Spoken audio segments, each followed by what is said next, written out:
When my son David moved out last year, I thought I'd finally revel in the quiet solitude I had once craved.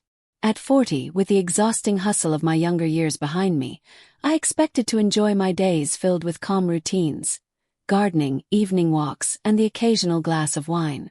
Yet, as the months passed, the silence in my home grew too loud. David, now 20, was thriving. He lived in a trendy downtown loft, funded by his growing YouTube career. Every week, he would visit for dinner, our small ritual. And every week, I found myself longing for his easy laughter and steady presence long after he'd left. It was one of those quiet evenings when the idea struck me. I stood in my dimly lit kitchen, flipping through old photos. One caught my attention, me in my mid-20s wearing a sequin dress, smiling brightly at the camera. I worked part-time in a strip club back then. The memory was vivid, not of shame but of vitality. I was adored, fearless, and wholly alive. A part of me missed it. Not the job itself but the attention, the way men's eyes lit up as I entered the room.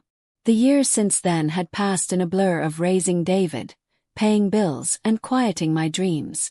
Maybe it was time to revisit a piece of that bold, daring woman I used to be. Could I? Would anyone hire me at my age? The thought consumed me for days, my internal arguments oscillating between excitement and self-doubt. Finally, during one of David's visits, I voiced it. Just a sliver, a casual hint.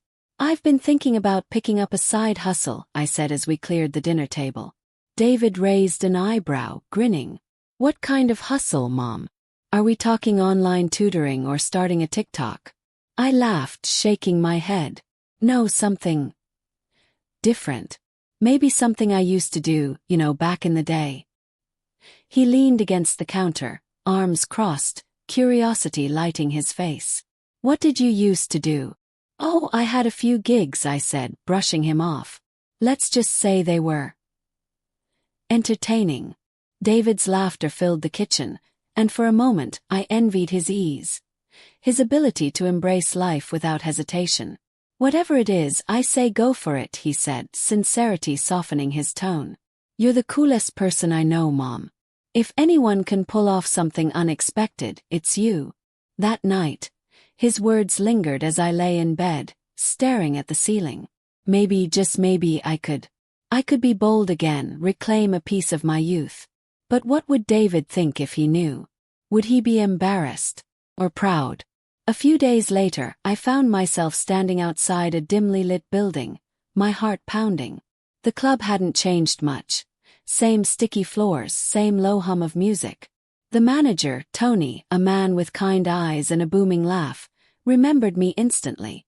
"Anna," he said, his surprise morphing into delight. "What brings you back here after all these years?" I hesitated. "I need a change." Tony studied me for a moment before nodding. "We don't usually hire dancers your age, but you've still got it. Let's give it a try." The first night back on stage was surreal.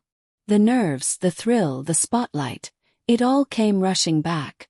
My body remembered the movements, the rhythm, and soon, so did the audience. For the first time in years, I felt visible. Not as a mother or an invisible woman past her prime, but as someone captivating, someone who mattered. But it wasn't without its challenges. One evening, after another successful set, I found David sitting on my couch when I got home. His expression was unreadable. "You were late tonight," he said casually, though his eyes probed for answers. "What's the side hustle, Mom?" I hesitated, weighing my words carefully. "I'm dancing again," I admitted, my voice steady despite the uncertainty churning inside me. David blinked, processing. "Like on stage?" "Yes." I met his gaze, daring him to judge. "I used to do it when you were little. It's not just about the money, it's about me. Reclaiming a piece of who I was." He sat back, his expression softening. "Well, damn. That's kind of awesome. You're not upset?" "No," he said after a pause. "You've always done what you needed to do, Mom. If this makes you happy, then I'm happy for you." Relief washed over me, followed by a deep sense of pride. My son, the man I had raised, was standing by me. In that moment, I realized that rediscovering myself didn't mean losing him. It meant showing him what it looked like to live boldly, even after life had tried to dim my light. David's question caught me off guard. "Is it hard?" he asked, leaning forward on the couch, his eyes earnest and searching. I hesitated, not because I didn't know the answer, but because the truth was layered. Dancing again wasn't just about the physical toll. It was the emotional weight, the uncertainty of being seen in such a vulnerable light after all these years. "It's not easy," I admitted finally, running my fingers along the edge of the coffee table. "But it's empowering in its own way. I forgot how it feels to step into a room and hold everyone's attention, to feel like I matter. It's exhausting, sure, but it's also liberating." David nodded slowly, his gaze never leaving mine. "I'm proud of you, Mom. Really. It takes guts to do what you're doing." I smiled, warmth blooming in my chest at his words. "Thanks, sweetheart. That means a lot." He sat back, rubbing the back of his neck thoughtfully. "I guess I never realized how hard you worked, even back then. You've always taken care of everyone else. But who's taking care of you?" The question lingered in the air, heavy and unanswerable. Before I could muster a response, David stood up, stretching his broad shoulders, the soft fabric of his shirt clinging to his frame. "You know," he began, his tone lighter, "you look tense. All that dancing, those long nights. You probably need to relax." I laughed softly. "Well, you're not wrong." He grinned, that boyish charm still present despite the maturity in his eyes. "I've been learning a bit about massage," he said casually, his hands mimicking kneading motions. "It's supposed to help with tension, and I think you could use it." "David, you don't have to." "Come on, Mom," he interrupted, already pulling a pillow from the couch. "You've done so much for me over the years. Let me take care of you for once." I hesitated but relented, lying down on the couch as he grabbed a bottle of lotion from the bathroom. "This is a little weird," I said with a laugh as he returned, rolling up his sleeves. "Not at all," he replied firmly, his voice steady. "You deserve to feel good." As his hands began to work across my shoulders, the tension I hadn't even realized I was holding melted away. His touch was firm yet gentle, each movement deliberate and precise. "Where did you learn this?" I murmured, my voice heavy with relaxation. "Online," he said with a chuckle. "Figured it might come in handy one day." I smiled, my eyes fluttering closed as his hands moved down my back. It wasn't just the physical relief, it was the comfort of knowing I was cared for, that someone saw me and understood the weight I carried. For so long I had been the caretaker, the provider. Letting someone else take the reins, even for a moment, felt foreign but deeply comforting. "You're really good at this," I admitted, my voice soft. "You could have a whole second career." "Thanks," he said, a playful lilt in his tone. "But I think I'll stick to YouTube for now." We laughed, the sound light and easy, and for a moment the world outside disappeared. It was just the two of us, mother and son, sharing a quiet intimacy that felt profound in its simplicity. After a while he pulled back, his hands resting gently on my shoulders. "Better." "Much," I said, sitting up and stretching. "You really have a gift." He shrugged, his cheeks flushing slightly. "I'm just glad I could help." As I stood, intending to grab us some tea, David's voice stopped me. "Mom," he said, his tone softer now. "Can I stay here tonight? I don't feel like going back to my apartment." I turned to look at him, surprised but not unhappy. "Of course," I said. "You don't even have to ask." He smiled, his relief evident, and for a moment, he looked like the little boy I used to tuck in every night. "Thanks," he said, his voice almost a whisper. We spent the rest of the evening talking about everything and nothing. It reminded me of the countless nights we'd stayed up late when he was younger, sharing secrets and dreams. But now the dynamic had shifted. David wasn't a boy anymore. He was a man, a strong, compassionate man who made me feel seen in a way I hadn't experienced in years. When the night grew late, we moved to our respective rooms, but sleep didn't come easily. I lay in bed, staring at the ceiling, replaying the events of the day. The massage, his words, his decision to stay. It all felt significant, like something unspoken was lingering between us. As the house settled into silence, I couldn't help but feel that our relationship had changed. We were closer now, our bond deepened by honesty and care. And though I didn't know what the future held, I felt a quiet certainty that we would face it together. The scent of something savory cooking in the kitchen stirred me from sleep. My eyes fluttered open, and for a moment I was disoriented, the memories of the previous night returning in a gentle haze. David had stayed over, a rarity since he moved into his downtown loft. It wasn't until I stretched and caught the faint hum of a familiar tune that I realized he wasn't just here. He was cooking. I threw on my robe and padded down the hall, the early morning sunlight streaming through the windows and illuminating the small, cozy kitchen. There he was, standing at the stove, spatula in hand, flipping what appeared to be pancakes. His shoulders were relaxed, his posture confident, and he seemed utterly at ease. "Good morning," I said, leaning against the doorframe. He turned, his grin lighting up the room. "Morning, Mom. Coffee's on the counter, pancakes coming up." I chuckled, taking in the sight. "Well, this is a surprise. What's the occasion?" "No occasion," he replied, his tone nonchalant. "Just thought you deserved to be pampered for a change." I poured myself a cup of coffee, savoring the warmth of the mug in my hands. "You're full of surprises lately, you know that?" He laughed, the sound deep and genuine. "Gotta keep you on your toes." A few minutes later we sat at the table, plates piled high with pancakes, scrambled eggs and crispy bacon.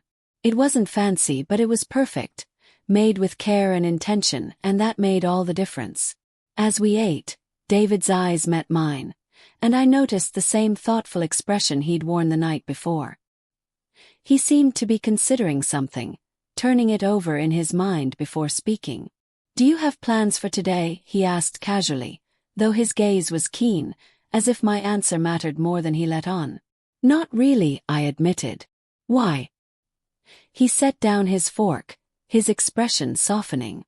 "There's a rock symphony concert tonight. You know, classical music with a modern twist. I've had tickets for weeks, and I was going to go with a friend, but they canceled last minute. I'd love it if you'd come with me." I blinked, caught off guard. "A rock symphony. That sounds amazing." "It will be," he said, his voice warm with confidence. "And I can't think of anyone I'd rather go with." His words settled over me like a warm blanket, filling the quiet spaces inside me. "David, that's so thoughtful. Are you sure you want to spend your evening with me? Don't you have friends you'd rather?" "No," he interrupted firmly, his tone leaving no room for doubt. "I want to spend it with you." There was something in his gaze, steady, unwavering, that made my heart skip a beat. He wasn't just inviting me to a concert. He was extending a piece of himself, offering to share something meaningful. It was a moment that felt bigger than either of us. "Well then," I said, smiling, "I'd be honored to go." His grin widened, boyish and charming all at once. "Great. It's formal, so maybe something dressy." I raised an eyebrow, teasing. "You're really planning the whole thing, aren't you?" "Of course," he said with a playful shrug. "Gotta make sure my date is the most stunning woman there." I laughed, though his compliment warmed me more than I cared to admit. Flatterer. As the day wore on, I couldn't help but feel a subtle shift in the air. David's demeanor was different, confident, self-assured, and attentive in a way that felt deliberate. He wasn't just my son anymore. He was a man, thoughtful and composed, yet still carrying the warmth and care that had always been a part of him. By the time evening rolled around, I had rummaged through my closet, settling on a classic black dress that had been tucked away for far too long. It was simple yet elegant, the kind of outfit that made me feel polished without trying too hard. When I stepped into the living room, David's reaction stopped me in my tracks. "Wow," he said, his eyes widening as he stood by the door, dressed sharply in a tailored blazer and dark slacks. "You look incredible, Mom." His words, though simple, carried a sincerity that made my cheeks warm. "Thank you," I said softly. "You clean up pretty well yourself." He offered his arm, a playful glint in his eye. "Shall we?" The drive to the concert hall was filled with easy conversation and laughter, the kind that felt effortless. When we arrived, the venue was buzzing with energy, a mix of anticipation and excitement. As we found our seats, the lights dimmed, and the first notes of the orchestra filled the air. The performance was breathtaking, a seamless blend of classical strings and electric guitars, each note weaving a story that seemed to echo the complexity of life itself. At one point, I glanced at David, his profile illuminated by the stage lights, and I felt a swell of pride and gratitude. He wasn't just my son. He was my companion, my anchor in a world that often felt too quiet. After the final encore, as we made our way back to the car, David turned to me, his expression thoughtful. "Thanks for coming with me tonight," he said, his voice low and sincere. "It wouldn't have been the same without you." I smiled, touched by the honesty in his words. "Thank you for inviting me. This was perfect." As we drove home, the quiet of the car was filled with a sense of connection, unspoken but deeply felt. When we finally pulled into the driveway, David hesitated, his hand resting on the steering wheel. "I think I'll stay another night," he said casually, glancing at me. "If that's okay." "Of course," I replied, my chest tightening with a mix of emotions I couldn't quite name. That night, as I lay in bed, I realized how much our relationship had evolved. David wasn't just my son. He was my partner in rediscovery, reminding me that life still held beauty, connection, and moments of unfiltered joy. The next morning, I woke with a renewed sense of purpose. The memory of last night, the way David had looked at me, spoken to me, lingered like a pleasant dream. I decided to start the day with something special for him, a small gesture to show my gratitude for the unexpected joy he had brought into my life. David's favorite breakfast wasn't fancy, but it required love and effort. I prepared fluffy scrambled eggs with herbs, crispy hash browns, and thick slices of toast slathered with butter and jam. As I set the table, I could hear him stirring in the next room, his footsteps slow and heavy with the grogginess of sleep.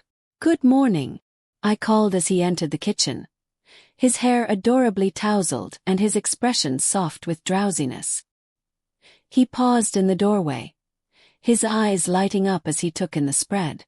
"Mom, you didn't have to do all this." "I wanted to," I said with a smile, motioning for him to sit. "You've been so thoughtful lately. It's the least I can do." He sat down, a grin spreading across his face as he looked at the food. "This is amazing. You really didn't have to spoil me." "Let me spoil you," I teased, sitting across from him. "You've earned it." As he took his first bite, his eyes closed briefly in delight. "Perfect as always," he said, his voice warm with appreciation. Then, without warning, he stood and came around the table, wrapping me in a tight hug. "Thank you," he murmured, pressing a kiss to my cheek. "You're the best." His affection caught me off guard, but I leaned into it, savoring the moment. "Anything for you, sweetheart." Over breakfast, we chatted about everything and nothing. I told him about my plans to return to the club that evening, watching for his reaction. For a moment, his easy demeanor faltered, a flicker of something crossing his face, something unmistakably close to jealousy. He masked it quickly, forcing a smile as he said, "Just don't wear that dress you wore to the concert with me. It's too good for them all." I raised an eyebrow, amused. "Too good for them?" He nodded, his jaw tightening briefly. Official. "Save it for when you're with me." The possessiveness in his tone was subtle but unmistakable, and it sent a quiet ripple of warmth through me. I didn't press him further, but I filed the moment away, the weight of it lingering in my mind. Later in the afternoon, as we sat on the couch with the TV playing softly in the background, David turned to me, his expression unusually serious. "Mom," he began hesitantly, "can I ask you something?" "Of course." He hesitated, his hand running through his hair in a gesture I recognized from his childhood, a telltale sign of nervousness. Would you dance for me tonight? Instead of going out. I blinked, caught completely off guard. You want me to dance? For you? He nodded, his gaze steady despite the faint blush on his cheeks. I don't know. I think it'd be amazing to see you in your element, doing what you love. There was something in his tone, an earnestness, a vulnerability, that made it impossible to refuse. If that's what you want, I said softly, my heart beating a little faster. That evening, as the sky turned to shades of amber and rose, I changed into one of my old performance outfits. It was modest enough for home but still carried a hint of the glamour that came with the stage. Fitted in all the right places, with just enough shimmer to catch the light. When I stepped into the living room, David's reaction was immediate. He stood from the couch, his eyes widening as they took me in. Wow, he breathed. You look stunning.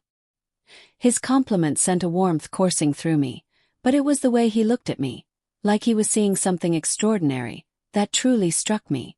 The music began, soft and slow, building with a rhythm that I knew instinctively. As I moved, I saw David's expression shift, his eyes following every step, every motion. There was no crowd, no spotlight, but his gaze was enough to make me feel like I was back on stage, captivating an audience. You're incredible, he murmured as the music faded. Absolutely mesmerizing. I felt a blush rise to my cheeks, unused to such raw admiration. Thank you, I said, slightly breathless. I didn't realize you'd enjoy it so much. He stepped closer, his presence suddenly commanding. I don't think you realize how amazing you are, Mom. You're beautiful, strong, and honestly kind of perfect.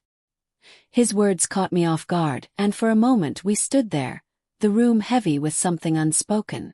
Then, as if drawn by some invisible force, he leaned in, pressing a soft kiss to my cheek. Thank you for staying tonight, he said quietly. His voice steady but his eyes betraying a storm of emotions. I smiled, my heart racing. Anything for you.